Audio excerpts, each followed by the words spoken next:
empezar a grabar ahora sí. Listo. Entonces, partiendo de esa base, vamos a pasar a la segunda pregunta. Compare la PCR con el proceso de replicación. ¿Es comparable eso? Camilo Andrés Álvarez Abadía, cuéntame cómo hiciste esa comparación. ¿Cómo podemos comparar el proceso de replicación con la PCR? Camilo Andrés Álvarez. Sí, profe, pues el proceso de la PCR es semejante a la replicación, pero en que pues van a sintetizar una cadena complementaria a una cadena de ADN molde, pero también hay diferencias en los procesos como que la replicación tiene múltiples secuencias donde la DNA helicasa va a empezar la replicación o múltiples sitios de origen, mientras que la PCR reemplaza el uso de la DNA helicasa con una desnaturalización por temperatura y se une a lugares específicos de iniciación dados por sus oligonucleótidos o iniciadores con complementariedad específica. Eso es. O sea que en síntesis, ¿cuáles serían? Dime dos diferencias puntuales entre la replicación y la PCR.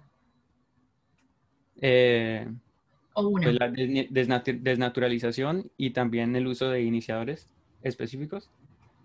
Bien, estamos de acuerdo en que ahí estamos de acuerdo porque vamos a ver que con la PCR nosotros vamos a utilizar, como tú lo has dicho bien, temperatura para poder romper puentes de hidrógeno, desnaturalizar el ADN, abrir las cadenas y vamos a necesitar un primer, dos primers, de hecho, un juego de primers que delimitan el inicio y el final de esa región que yo estoy trabajando.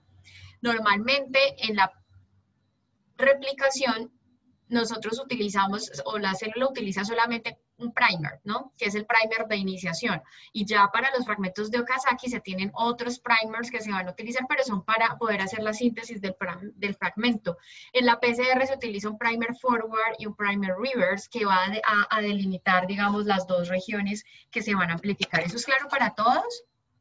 Profe, yo Dime, tengo preguntas acerca de esos dos de primers que usted una, acaba de mencionar. hágale.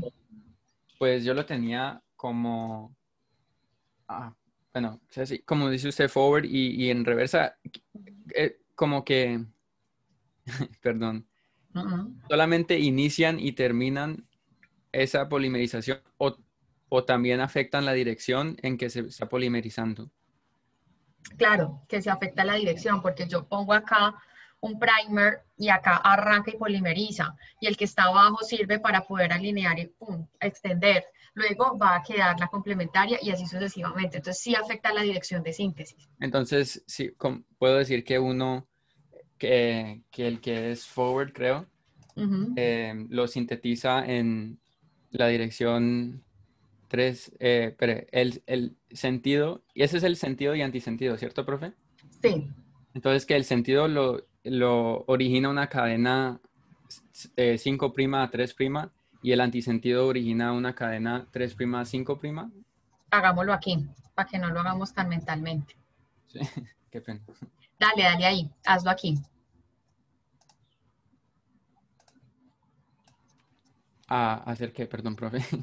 Ah, pues eso que me estás diciendo. O sea, Pues grafícalo estaba acá. Uh -huh. preguntando que no sé cómo graficar eso, pues, ¿No profe. sabes? Ah, bueno, listo, entonces espérate.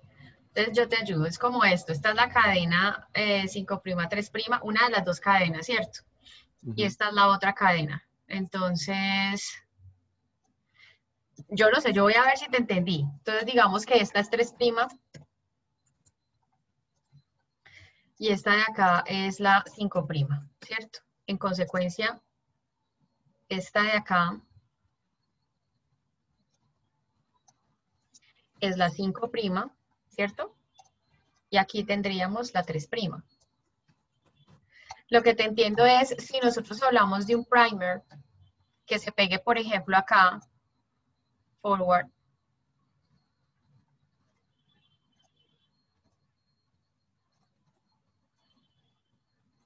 él va a sintetizar en sentido 5', 3', ¿cierto? O sea, él Sí, va a permitir que la polimerasa avance en ese sentido. Ay, qué abeja, mírame esto. Bueno, ya ustedes acá la cogen. 5, 3. Ahora, si se pone el primer acá, él va a seguir sintetizando en sentido 5', 3'. ¿Ya ven por qué la necesidad que haya un forward y un reverse? ¿Sí es Entonces, en claro? los dos sale 5', 3'. Siempre toca tener un primer porque como tenemos dos cadenas que son las que luego se van a sintetizar, entonces él siempre tiene que extender, luego extiende acá, luego se separe, luego vuelve y extiende. Entonces, en ese sentido, lo que se necesita es tener un primer acá y otro primer acá. Por eso es que se habla del primer forward y el primer reverse. ¿Listo? Gracias, profe, sí. Además, ¿Queda claro? en la PCR Sí. se adicionan de una los primers, o sea, como que se ponen ahí ya listos. En la replicación se necesitan es la enzima primasa que lo sintetice. Eso, tal cual. Entonces aquí ya nosotros lo que hacemos es, yo ya sé esta secuencia que yo voy a amplificar, ya la conozco, la tengo que conocer, la conozco para yo poder diseñar el primer que sea específico para esa región. Entonces yo cuando diseño los primers, pues hay software, ya eso a uno se le facilita la vida, donde uno le dice, mire, esta es, uno le entrega esta región que uno conoce y uno le dice, mire, diseñeme los primers que yo necesito y ese ejercicio lo van a hacer ustedes. Pero entonces es primero entender la base de esto, entender que vamos a tener unos primers específicos para primers iniciadores o cebadores, así los van a encontrar ustedes en literatura, que son específicos a las regiones que necesitamos amplificar. Pero es importante entender por qué hay dos primers para cada región. ¿Es claro? ¿Me he hecho entender?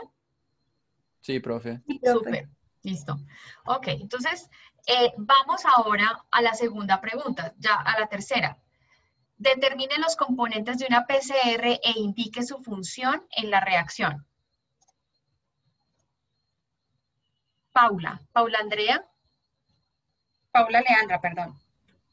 Bueno, según lo que había leído, necesitamos una ADN polimerasa, pues para poder polimerizar la cadena de ADN, tomando como molde la que ya existe.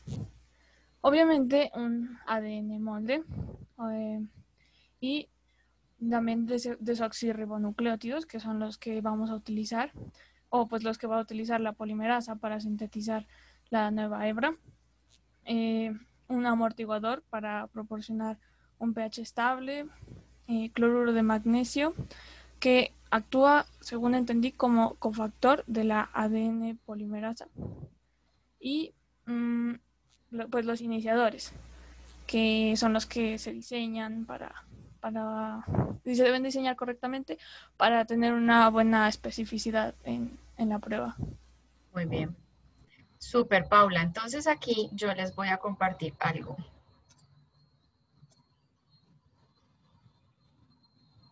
Bueno, no me deja compartir así tan fácil. Entonces, ahí ustedes ven, ¿cierto? ¿La están viendo? Sí, profe. Sí, profe. Listo.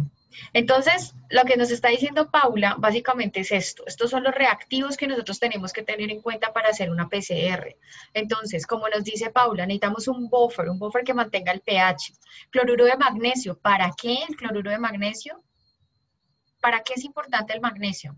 ¿Es un cofactor de qué? Factor de la polimerasa. La ADN polimerasa. ¿Y por qué? ¿Qué hace? Se pone el sitio activo y lo potencia. ¿Cómo? Con un ataque nucleofílico ¿Para qué es ese ataque nucleofílico? para unir el nuevo nucleótido entrante a la cadena naciente a la que está sintetizando. Muy bien, entonces, básicamente vamos a tener Emanuel Rodas, aquí. Entonces, básicamente vamos a tener siempre un magnesio, siempre. En toda PCR tiene que haber magnesio porque es el cofactor de la polimerasa. Los DNTPs, ¿qué son los DNTPs? Los desoxirribonucleótidos. Exactamente. Entonces, esos nucleótidos, pues obviamente son súper fundamentales porque son los ladrillos con los que se va a construir la nueva cadena. Los primers, forward y reverse, como lo habíamos dicho ahorita, y pues ahí queda explicado el por qué. Y también Paula nos hablaba del molde. Aquí en esta tabla yo les estoy mostrando que se le adiciona también agua destilada y pues grado de biología molecular. Cuando uno habla de que es grado de biología molecular, el agua es un agua que es destilada y desionizada, que no afecte la reacción. Y es libre de DNAsas y RNasas que puedan degradar los ácidos nucleicos. Ese agua uno lo compra o lo preparan en los laboratorios, pero generalmente pues se compra para evitar contaminaciones. Entonces básicamente estos son los reactivos de una PCR y normalmente lo normal es que uno haga una amplificación con un volumen de 25 microlitros máximo. Puede cambiar, puede variar. Normalmente se utiliza 25 microlitros y estos rangos que ustedes están viendo acá son los rangos mediante los cuales o en los que uno se puede mover, digamos, en esas reacciones. Si ustedes se fijan, hay volúmenes muy bajos, 0.6 microlitros. Estamos hablando que eso casi ni lo ve uno pues al ojo. Esto es puro acto de fe, no es claragüitas. O sea, todo lo que ustedes están viendo ahí es haga cuenta que ustedes tienen un poquito de agua, toman 0.6 y lo ponen y ahí hacen el acto de fe que hay una polimerasa, que ahí hay DNTPs. ¿Listo? Por eso en la biología molecular es tan importante el concepto. Porque si ustedes no entienden qué agüita, esa agüita qué es lo que tiene, pues ustedes simplemente no entienden ni siquiera qué es lo que están haciendo. ¿Bien?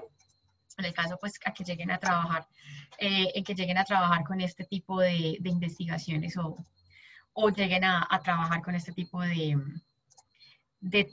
técnicas para diagnóstico. Ok, entonces, hasta aquí, hasta este punto, ¿hay alguna pregunta? Profe, yo tengo una medio pregunta, pero no sé si se responda después. Dale. Es con los primers. A la hora ya de leer la prueba, los primers, ¿cómo se eliminan para que no afecten pues esa lectura de la secuencia? Los primers no se van a eliminar. Ya te muestro por qué. Sí, yo creo que más bien más adelante en un video que les voy a mostrar, ahí yo creo que ya te queda resuelta esa duda. Pero los primers no se eliminan. En este caso, esa es otra gran diferencia con la replicación. Los primers entran a ser parte de la secuencia que se está, del amplicón, mejor dicho. O sea, del producto de la PCR. ¿Listo? Muchas gracias. Profe, en la PCR, Dime.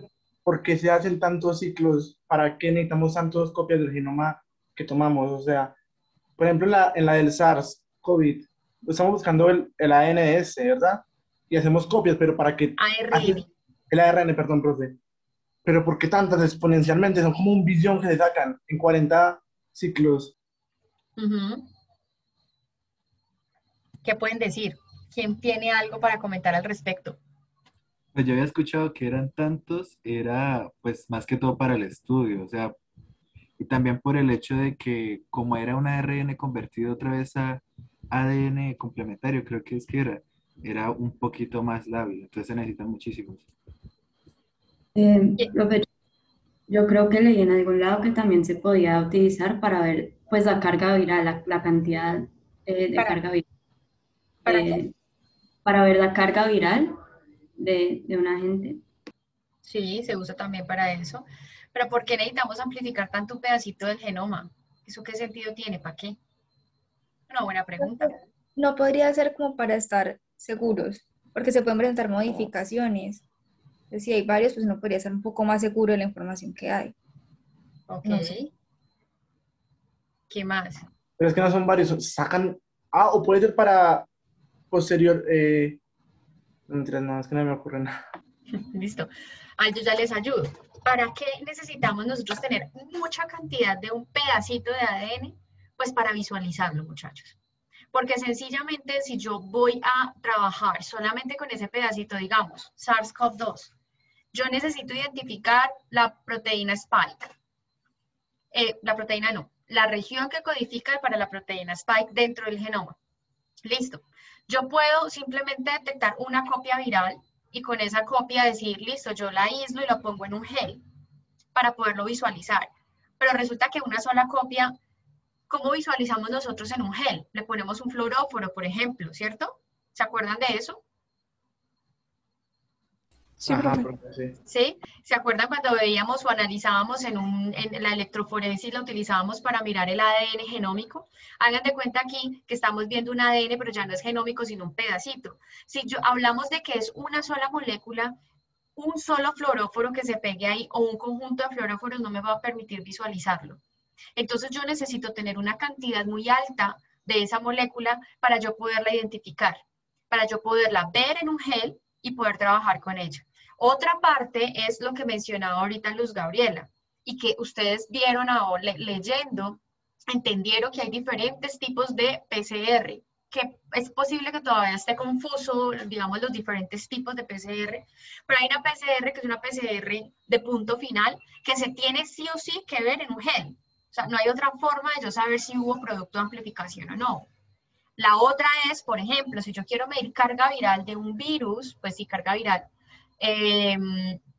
yo tengo que hacer una PCR en tiempo real, una PCR cuantitativa, que me va a decir, sí, ahí hay, pero también cuánto hay, ¿listo? Entonces, en ese caso, para la PCR cuantitativa, vamos a ir viendo que la fluorescencia va aumentando. Y cuando vemos fluorescencia en aumento, vemos, y eso lo tenemos que correlacionar directamente con número de copias de ese genoma. O sea, tantas veces se repite la fluorescencia o aumenta la fluorescencia, es la cantidad de genomas o la cantidad de ese producto que yo tengo, porque es directamente proporcional. ¿Listo? ¿Me siguen? Sí, profe. Listo. Entonces, para Profe, eso es una es PCR. que ahí no me queda del todo claro. O sea, pues obviamente se hace muchos ciclos, como dijo Silvio, se sacan muchas copias, pero o sea, si por ejemplo, si no hay, digamos, una paciente que salga negativo para prueba de PCR de COVID, o sea, no va a salir ninguna copia entre esas del virus. No, no es así. No necesariamente. Es probable, lo que pasa es que cuando se hace ya para SARS-CoV hay unos rangos de lectura, que eso se llama CTs, son los puntos donde digamos, se obtiene amplificación. Y si se obtiene amplificación después de 40 ciclos o después de 35 ciclos, ya uno dice, hombre, ahí ya no hay nada, ya eso es ruido de fondo, ahí ya no hay genoma viral. ¿Sí? Entonces es posible que no haya habido mucho genoma o que realmente no haya genoma viral. ¿Me hago entender? Pero eso también puede suceder porque haya error en la PCR. Entonces, ustedes han visto que hay muchos falsos negativos. Ese es el problema con la PCR. Pero pues, digamos que si se hace bien, es posible que es un muy buen método de diagnóstico. O sea, que tiene que llegar como un límite para decir, bueno, es positivo o es negativo. Sí. Exactamente. Pero entonces, si no tiene el virus, ¿por qué? O sea, puede llegar a cierta cantidad y dice que es negativo si no tiene el virus. O sea, se supone que si no lo tiene, pues no hay nada, ¿no? Pero tú vas a ver que siempre va a haber una reacción de amplificación. Entonces puede suceder que haya una amplificación al final, que no necesariamente es del virus, sino que puedan haber otro tipo de reacciones allí, algo de fluorescencia, pero que sea ruido de fondo. Por eso es que es tan importante poder entender muy bien cómo es la metodología para uno poder distinguir qué es ruido de fondo y qué es realmente amplificación. Y ya lo vamos a ir trabajando durante la clase. Ya entiendo, profe. Listo. Bien. Gracias. Súper. Por acá la cuarta pregunta dice, explique con dibujos propios cómo ocurre un ciclo de PCR y quiero ver un ejemplito para ya empezar como a entrar más en materia. Valentina Huitrago.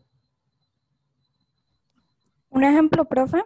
Sí, pues ¿cómo lo hiciste? Si quieres compartes pantalla, porfa.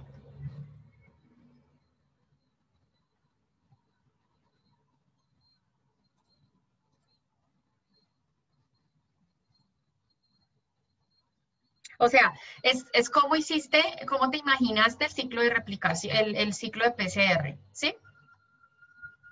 Eso, Profe, eso. pues me guié principalmente de el video que mandó. Entonces ahí se puede ver, lo primero que sucede es la desnaturalización a 95 grados centígrados, se separan las dos hebras y ya prosigue la alineación a otra temperatura y es cuando se añaden los primers, como para iniciar el proceso. Uno es en sentido y otro es en antisentido. Y finalmente lo que es la extensión, que ya como están los primers, llega la ADN polimerasa y empieza pues a alargar esta cadena y ya tenemos, por ejemplo, las 2 cadenas resultantes. Ujú. Y así se hace sucesivamente en diferentes ciclos. Listo. Ayúdame, otra persona. Listo, Valentina, muchísimas gracias.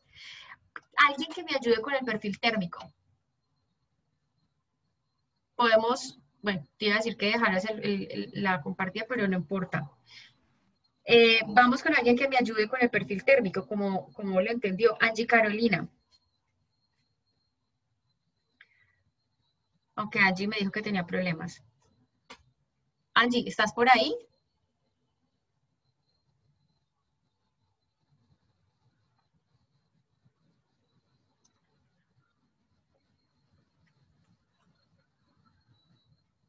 Hola, profe. ¿Me puede repetir Hola. la pregunta? Sí, Angie, que si nos puedes ayudar contándonos cómo te imaginaste ese perfil térmico de la PCR. Profe, pues lo que tengo en el taller fue como, bueno, que el perfil térmico de un ciclo típico de PCR consiste en temperatura de 95 grados, donde ocurre la desnaturalización por 30 segundos, con el objetivo de desnaturalizar la doble cadena de ADN o destruir las estructuras secundarias de esta, permitiendo el acceso de los primers a la cadena en secuencias complementarias.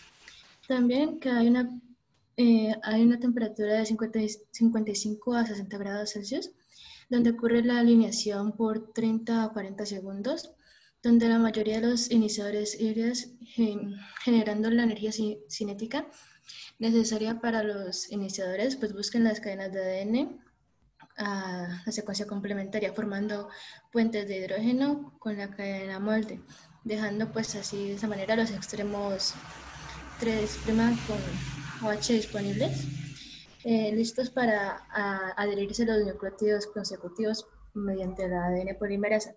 Y por último, la temperatura sería de 72 grados, donde pues ocurre el proceso de extensión, pues según la longitud del producto que se va a amplificar, considerándose como la adición de 1000 nucleótidos en 60 segundos. Y pues esta es la temperatura óptima para el funcionamiento de la ADN polimerasa empleada, que pues se va, por la cual va a depender el PCR.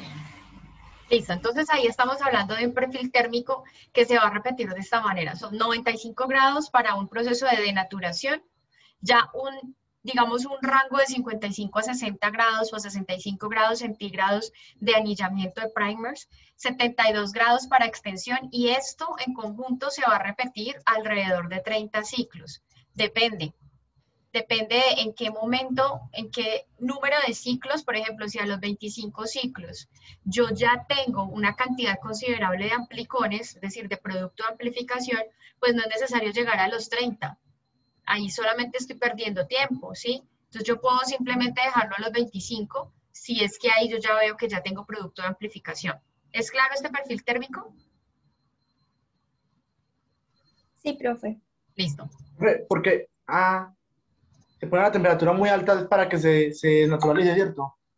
Se desnaturalice la hebra, la primera. Ajá, sí. Bueno. La primera es una temperatura alta para que haya desnaturalización.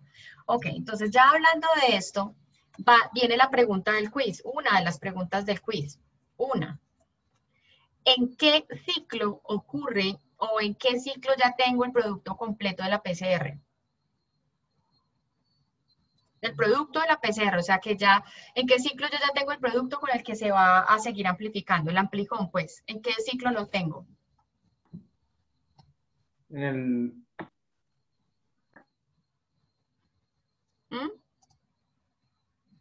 el tercer ciclo. ¿Y en el 3?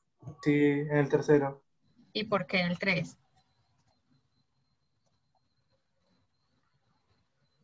Porque ahí ya es como 100% el nuevo ADN. El nuevo ADN. Ajá, sí, el primer ya sé. Ajá. Listo. Entonces vamos a ver aquí este video. No tiene audio, pero entonces este video nos va a servir como para recapitular lo que es la PCR, digamos los pasos de la PCR, el perfil técnico y entender qué está pasando in vitro, o sea, dentro de la máquina, dentro del termociclador, qué es lo que está pasando. ¿Listo? Entonces, vamos a empezar.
Listo. ¿Dudas hasta ahí? Vamos a retomarlo. En esta parte, pues estamos hablando de que es una técnica que amplifica fragmentos específicos de manera muy sensible y con un pedacito del fragmento pues se puede amplificar, obtener mucho de ese fragmento. Y se utiliza un termociclador. ¿Por qué el termociclador? Esto fue uno de los descubrimientos más relevantes a nivel de la historia de la biología molecular, porque anteriormente, antes de que existiera el termociclador, se tenían que hacer los cambios de temperatura a mano. Es decir, 95 grados, 30 segundos, luego bajaban a 60 grados, luego subía, pero entonces no se podía cambiar la temperatura. La persona que inventó esto fue Kevin Mullis y básicamente él lo que hizo fue diseñar un equipo que cambiaba temperatura muy rápidamente. Cambia temperaturas de 95 grados, rápidamente baja a 50 y rápidamente sube a 72 y así continúa el ciclo. Entonces, un termociclador es fundamental por eso, porque permite hacer cambios de temperatura en un momento pues determinado. Yo creo que acá en esta parte de los reactivos ya queda claro la función, si no pues me hacen saber para poder aclararlo.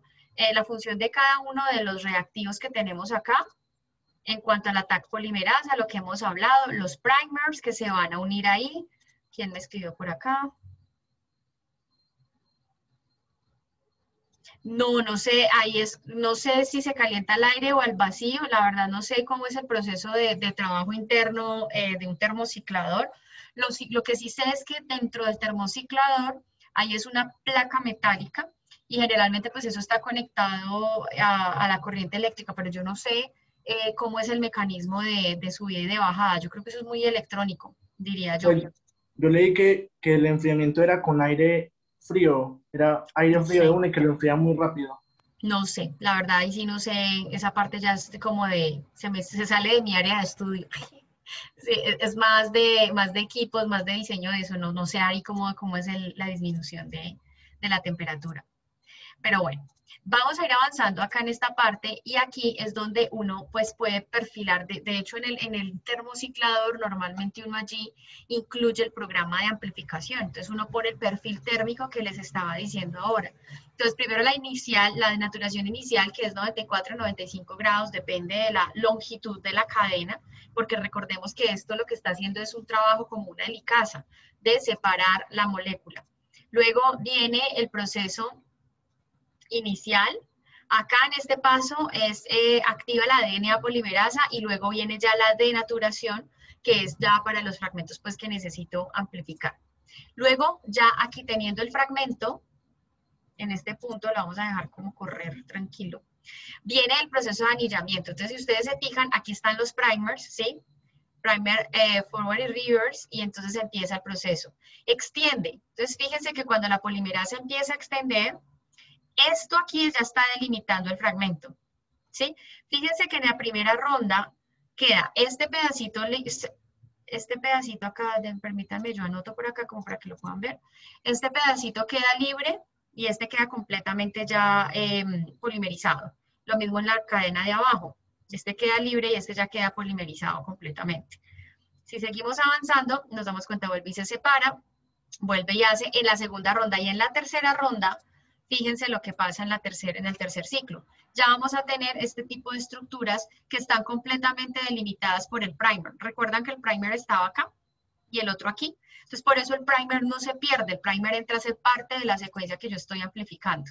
Entonces, continúa y entonces ahí es donde vamos a ver el fragmento y este amplicón, esto se llama amplicón, es lo que va a seguir amplificándose exponencialmente a medida que va avanzando el ciclo, a medida que van avanzando los ciclos. ¿Listo? Entonces se van obteniendo una cantidad determinada de fragmentos de ADN dependiendo del ciclo donde estemos y eso es exponencial.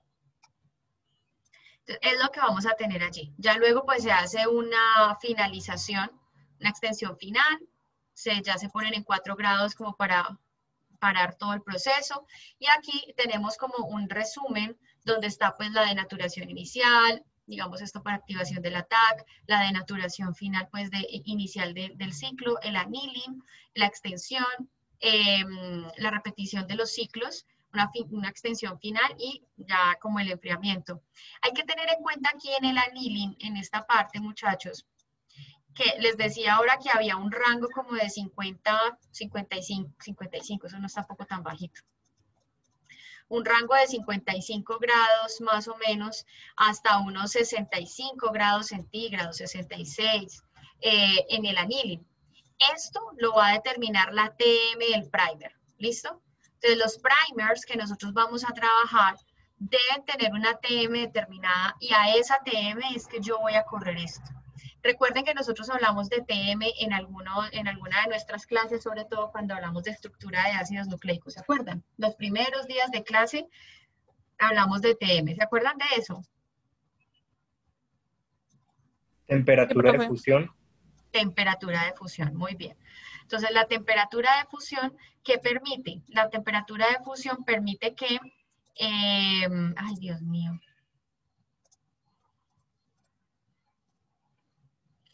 de un momento que esto se me empieza como a embolatar, aquí está. La temperatura de fusión, entonces, va a permitir que esos primers se anillen a la molécula de ADN de manera específica. Entonces, generalmente uno trabaja con esa TM del primer. Eso tú no lo tienes que calcular, eso te lo da la casa comercial, en donde tú compras tus primers. Todos esos oligos y todo eso ya se sintetiza y lo venden las casas comerciales. Porque ustedes tienen que entender, ustedes lo que tienen que hacer acá es entender qué es un primer, cuáles son las condiciones del diseño, como para que ustedes tengan en mente primero cómo diseñar la molécula y después ya eso se compra. O sea, eso no tiene mucho más allá que pensarle. Ok. Ahí ya queda claro cómo es el proceso de, digamos, amplificación. ¿Qué dudas tenemos con la PCR de manera general, con el perfil térmico, con los reactivos, con la forma como la PCR trabaja? ¿Qué dudas hay ahí? Profe, yo tengo una duda con respecto a la despolimerización inicial.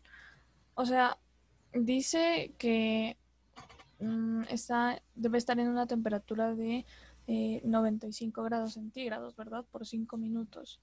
Y luego en la desnaturalización dice lo mismo a 95 grados centígrados, pero ya por 30 segundos. Entonces no entiendo como la diferencia entre esos dos, que se lo deja en total 5 minutos con 30 segundos. No, eso depende. Realmente la primera desnaturalización, la primera exposición a esa alta temperatura es para activar la Taq polimerasa. Tengamos en cuenta de algo. Se llama Taq polimerasa, ¿por qué? ¿Qué es la Taq polimerasa? Una bacteria de donde sacaron la polimerasa, ¿cierto? Termófilos. Termófilos acuáticos, muy bien. Entonces, de ese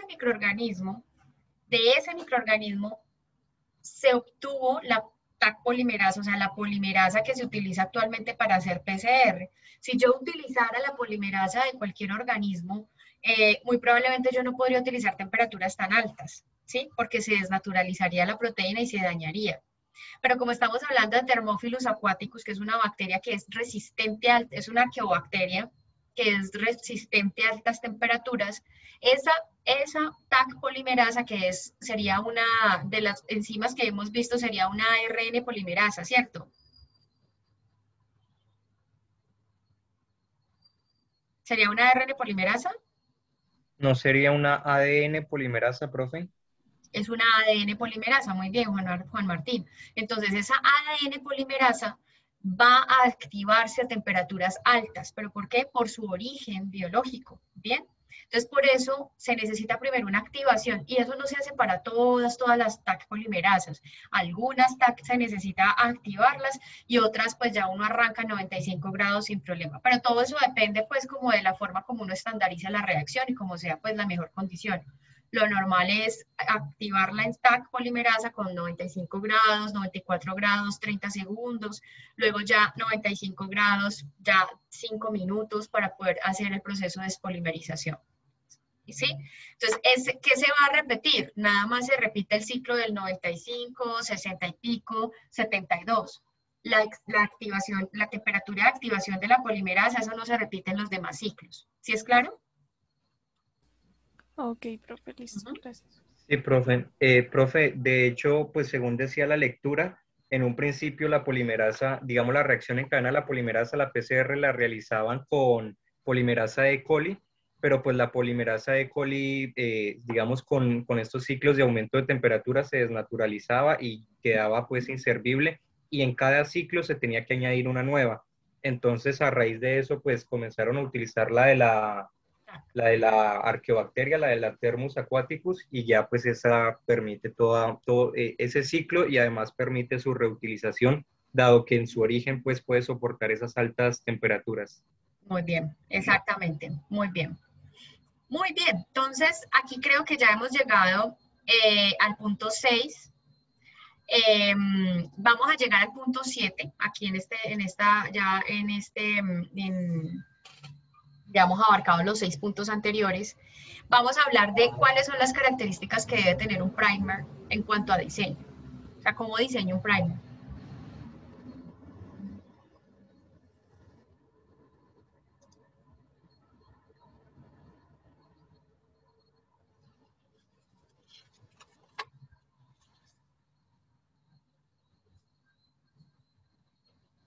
Vamos con Emanuel. La profe, sí. Emanuel. Dime, ¿cuáles son las características? ¿Qué pusiste ahí? ¿Qué pusiste en esa pregunta del taller?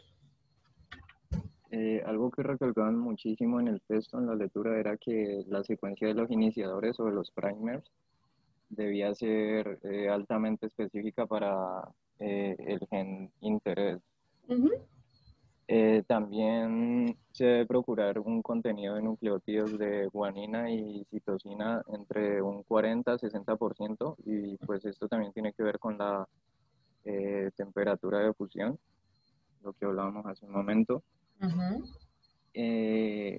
Por otro lado, esto también es muy importante, es que la longitud del primer, la cantidad de nucleótidos que debe tener es entre 18 y 30. O más óptimo, entre 20 y 30.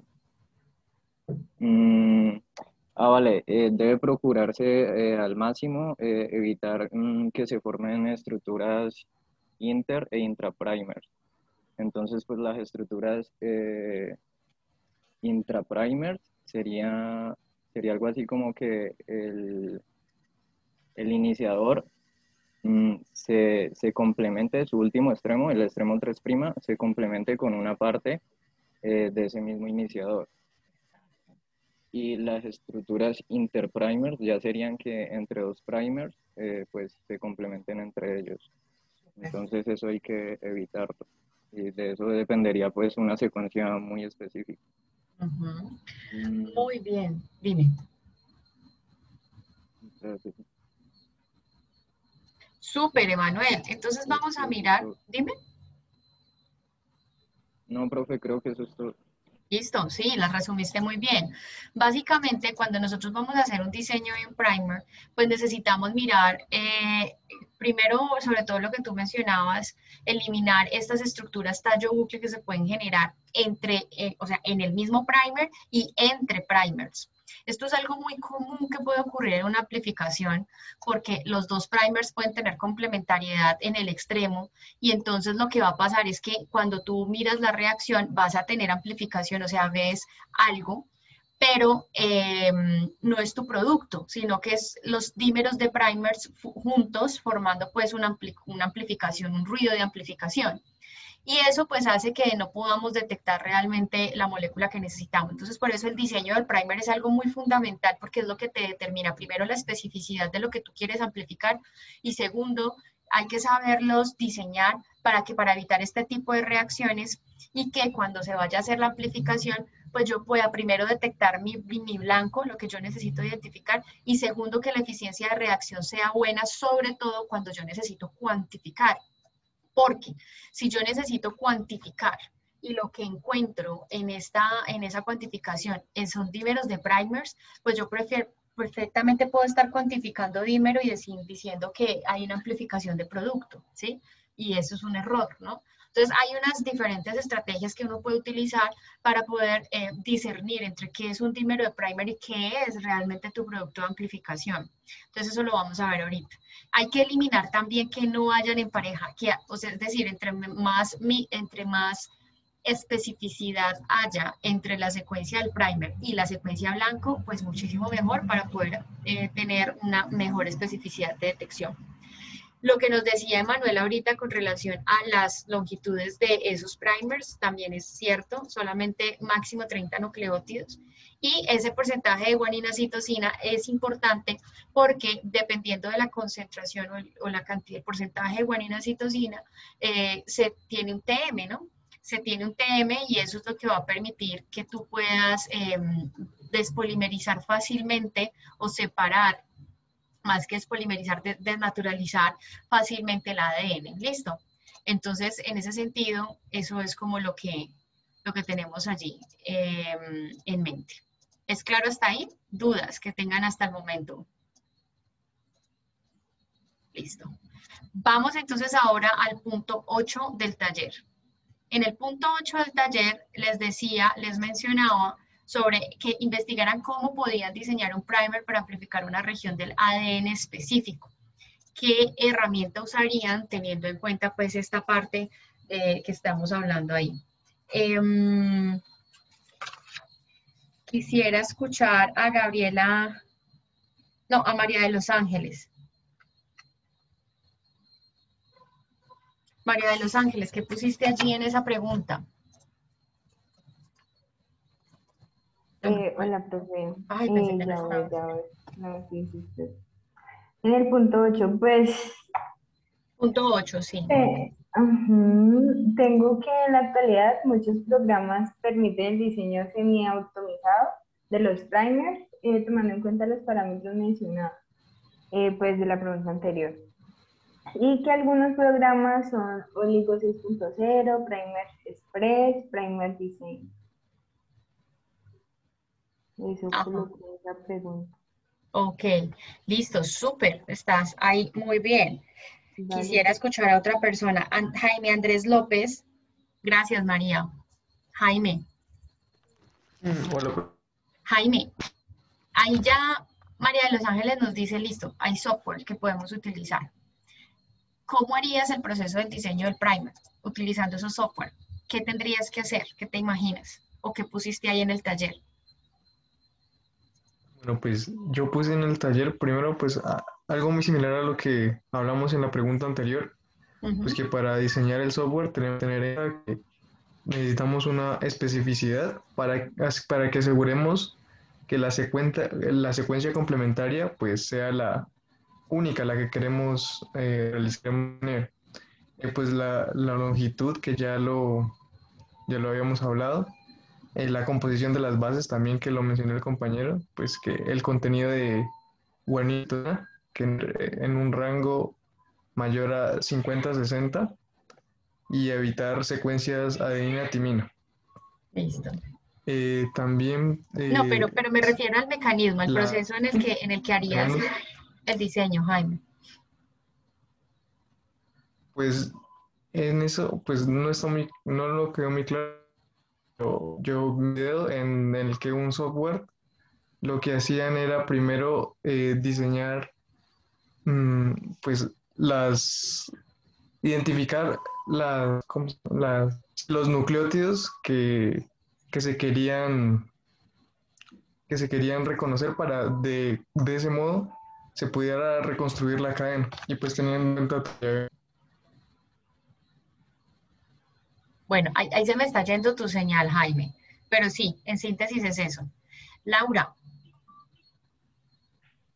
Profe, pues en cuanto al diseño de los primers, pues uno tiene que tener en cuenta que deben tener una temperatura de fusión pues adecuada, sí, que tampoco se vayan como a fundir a una temperatura muy alta, o sea, antes de que se pueda completar el proceso, pero también deben soportar las temperaturas más, pues cuando bajan las temperaturas. Y creo que también tienen que tener un extremo, una abrazadera GC para promover la unión.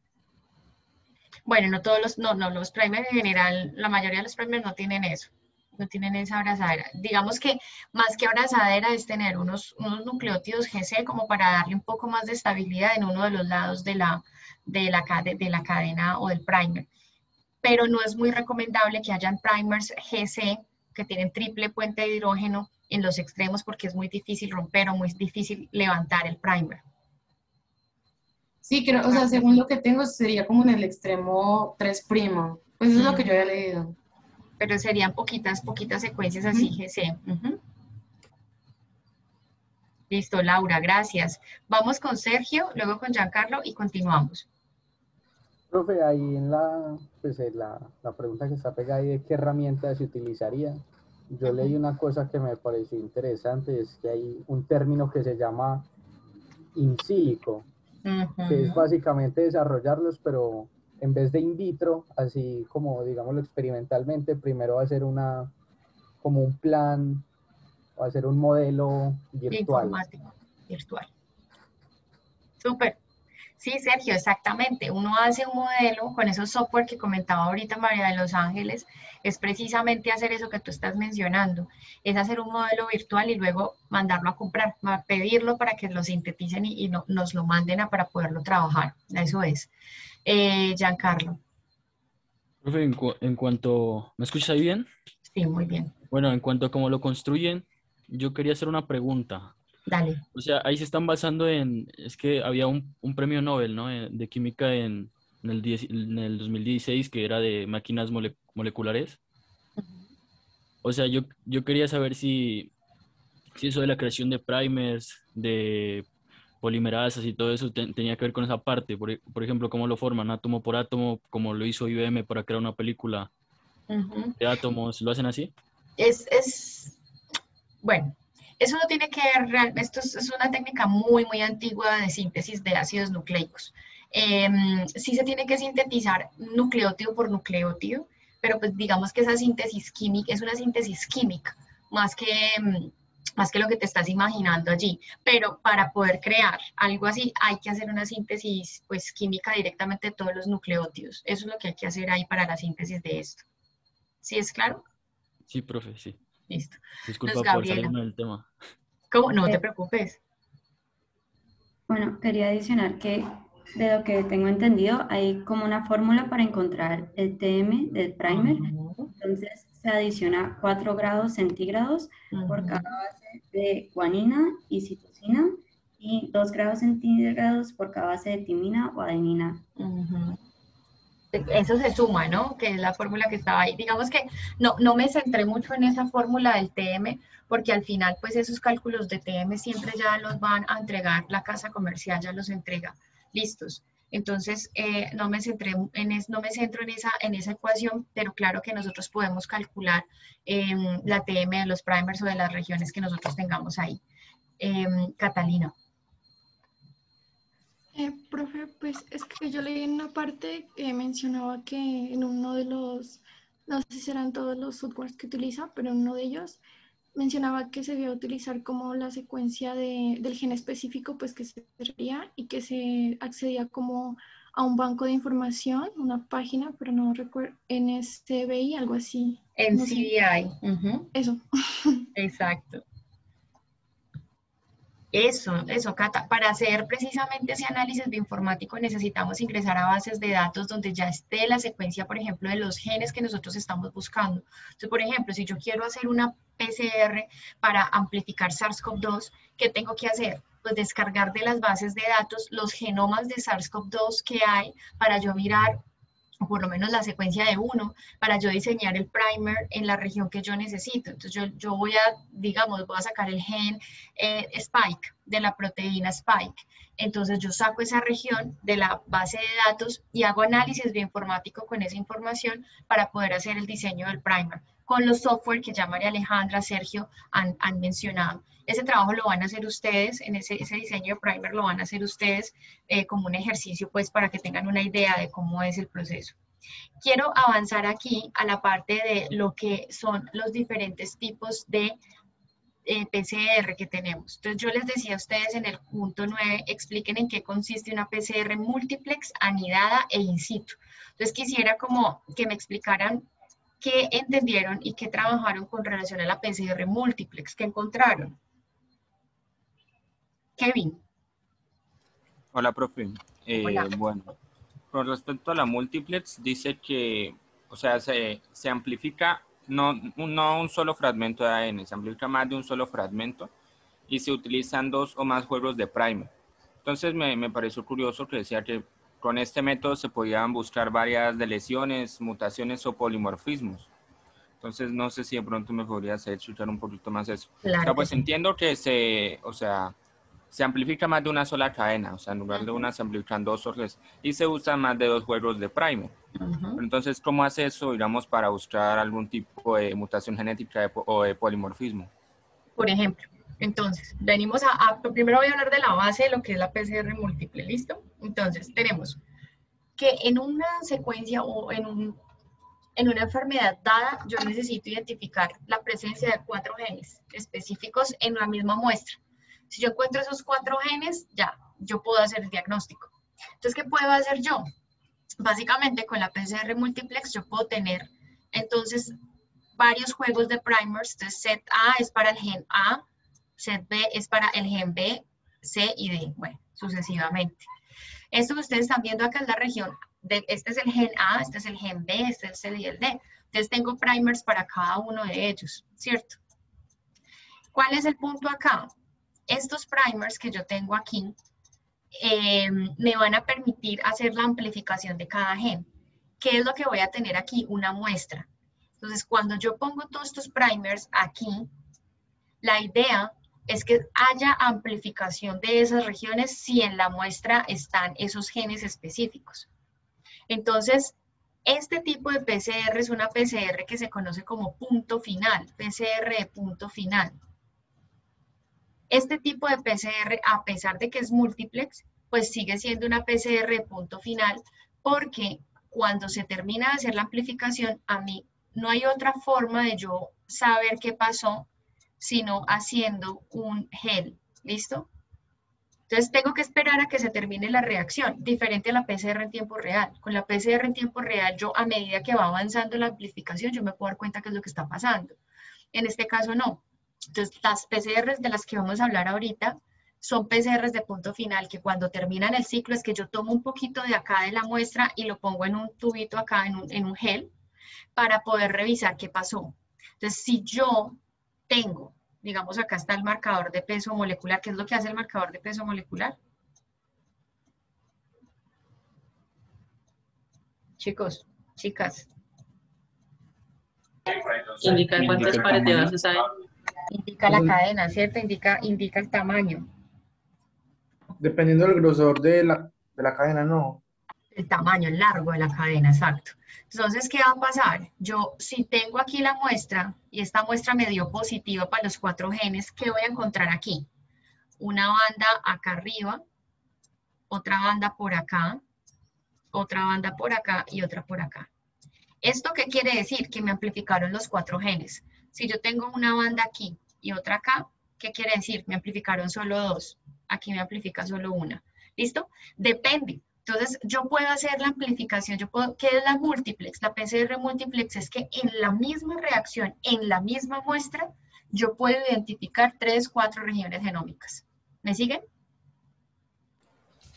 Sí, profe. Profe, y una ahorita. Por ejemplo, ¿se tiene que usar algún, digamos, producto diferente a la PCR normal? No. O sea, ¿para qué sé? No, no hay que utilizar nada diferente. ¿Qué es lo que hay que tener cuidado? ¿En qué hay que tener cuidado acá? Precisamente en el diseño del primer, en el diseño de los primers. Porque si con un solo juego de primers pueden haber dímeros de primers, ahora con 6, con 8, ¿sí? Entonces, aquí lo que toca hacer es un muy buen diseño y vigilar siempre que realmente tú tengas unos fragmentos de tamaños diferentes con cada gen. Si tú tienes genes de tamaños similares, no vas a poder diferenciar si te amplificó el gen 1 o el 2, o si te amplificaron los 2. ¿Sí me hago entender? Entonces, una PCR multiplex te permite identificar varias cosas en uno solo. Entonces, vamos a hablar, en este caso, pues poder hacer identificación de mutaciones se refiere a lo mismo. Yo puedo hacer primers específicos para detectar diferentes mutaciones, que tengan diferentes tamaños moleculares, o sea, que tengan tamaños diferentes y que yo les pueda diseñar un primer. Ahí lo tricky o lo duro es hacer el diseño del primer. ¿Listo? Eso en cuanto a la PCR multiplex. Cuando hablamos de la PCR anidada, ¿qué entendieron con PCR anidada? ¿Qué me pueden decir de la PCR anidada? Gabriela García Aristizábal. Hola, profe. Bueno, Hola, pues la anidada es una amplificación que se va a dar en 2 rondas. Entonces esto le va a conferir como mayor sensibilidad al resultado de la muestra. Lo que se hace es que primero se hace una amplificación de un segmento más grande, pero que incluye el gen que queremos estudiar. Y ya después se hace una nueva amplificación que es con un primer ya directo para el gen que queremos estudiar. La primera amplificación es con un primer que se llama externo y la segunda un primer interno. Un ejemplo de ese tipo de amplificación que te haya... Encontré que era para diagnóstico de histoplasmosis en pacientes con SIDA. Ok, ¿y por qué necesitan hacer anidada ahí? Ay, ¿Lograste llegar a ese punto o no? Sabría. No sabría decirle. Bueno, revísalo para que puedas tener claro el por qué ese es un buen ejemplo para hacer eso. Yo les voy a dar un ejemplo de la identificación de dengue, ¿sí? Los serotipos de dengue. Entonces, dengue tiene 4 serotipos. Y cuando uno quiere identificar, saber si hay dengue, pues uno hace esto, precisamente lo que Gabriela nos acaba de explicar. Utilizamos unos fragmentos, unos primers, digamos, más grandecitos para amplificar generalmente la región NS1, ¿sí? Y yo puedo decir, listo, yo amplifico. Si esto me amplifica es porque hay dengue, pero entonces ahorita yo necesito saber para hacer vigilancia epidemiológica qué serotipo hay. Entonces yo puedo amplificar la proteína y luego de tener este fragmento, o sea, el amplicón, después de tener el fragmento, o sea, la NS1 acá, por ejemplo, yo puedo tener unos primers específicos para una región específica del NS1 que me va a decir, vean, este serotipo es el 4. Este serotipo es el 1, dependiendo de lo que me amplifique. Entonces voy a tener esa amplificación y a partir de ahí yo puedo decir, mire, sí hay dengue, pero hay serotipo 1. ¿Listo? ¿Es claro? ¿Para todos? ¿Para todas? Profe, no me quedó muy claro. ¿No? Bien, vuelvo a empezar. Normalmente, una PCR anidada es como que yo voy a tener primero un fragmento grande de amplificación y luego me voy a ir a un pedacito chiquito de ese pedazo grande. Es como si después se especificara una sola parte, digamos, de... Exacto. O sea, primero hace una general y después hace una específica. Una específica, exacto. Entonces, en la primera, la general es esta, es la primera amplificación. Tengo este fragmento grande. Ese es mi producto de amplificación. Ese producto yo lo uso para ingresarla a la segunda amplificación, pero en la segunda amplificación ya juego con un segundo conjunto de primers que me va a amplificar un pedacito nomás de esa región que me amplificó inicialmente. ¿Sí? Profe, ¿a qué se refiere con lo usa? ¿Con la qué? O sea, dijo que yo lo uso para hacer el segundo amplicón, pero ¿cómo así lo usa?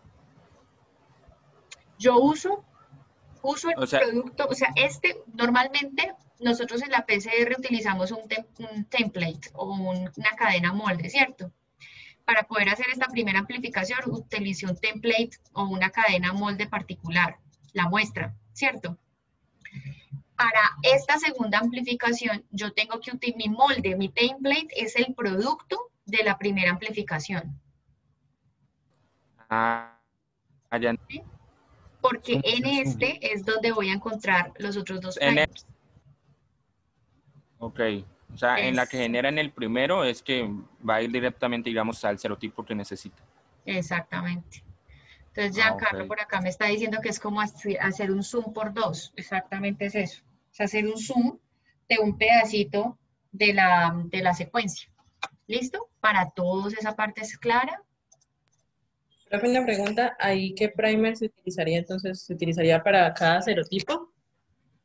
Se utilizaría un primer específico para cada serotipo, para uno saber qué, pero a partir de este fragmento grande, ¿cierto? Y a este fragmento ya le uso un conjunto de primers diferente que va a pegarse aparte de ese producto que yo tenía inicialmente.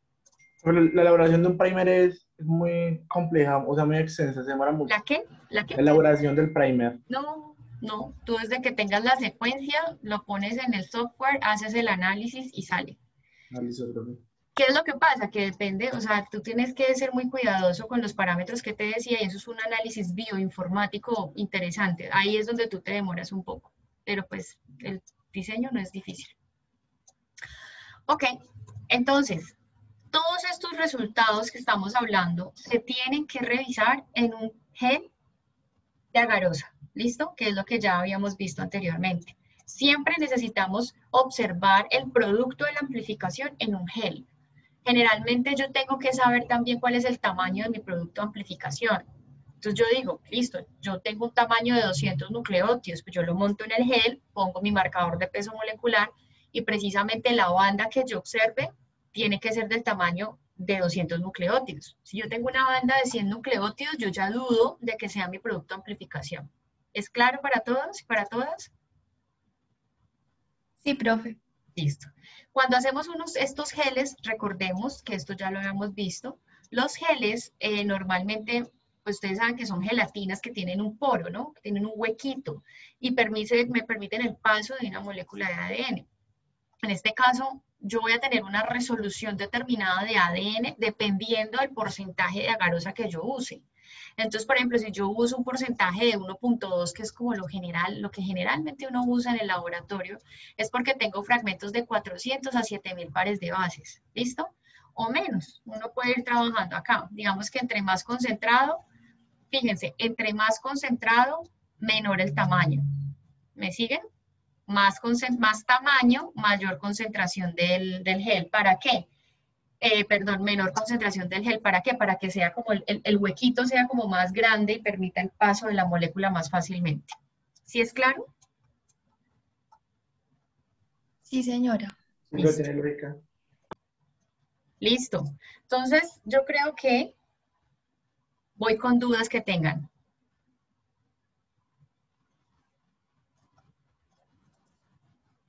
Listo, vamos a dejar hasta acá, porque ya lo que viene es la PCR en tiempo real.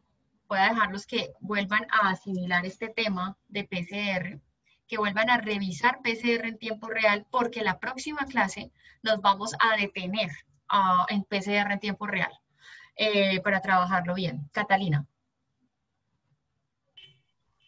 Profe, con respecto a la pregunta que salió en el quiz y la discutieron ahora de la PCR sobre el ciclo donde se tiene el objetivo amplificado o algo así, ¿cuál es el número? Es que en ese momento se me cortó el internet y no alcancé a escuchar la explicación. 3, el tercer ciclo. En el tercer ciclo tú ya tienes el producto listo. En los otros tú ves que la PCR se va y se va derechito, hacia un lado y hacia el otro. Luego, cuando ya tú pasas el segundo ciclo, vuelve y pasa lo mismo. En el tercer ciclo ya tú logras tener un fragmento delimitado por los primers y es lo que vas a seguir amplificando de ahí para arriba. Entonces, en el ciclo 3 es donde tú ya tienes tu primer, tu fragmento listo para seguir amplificándose. ¿Listo? Listo, profe.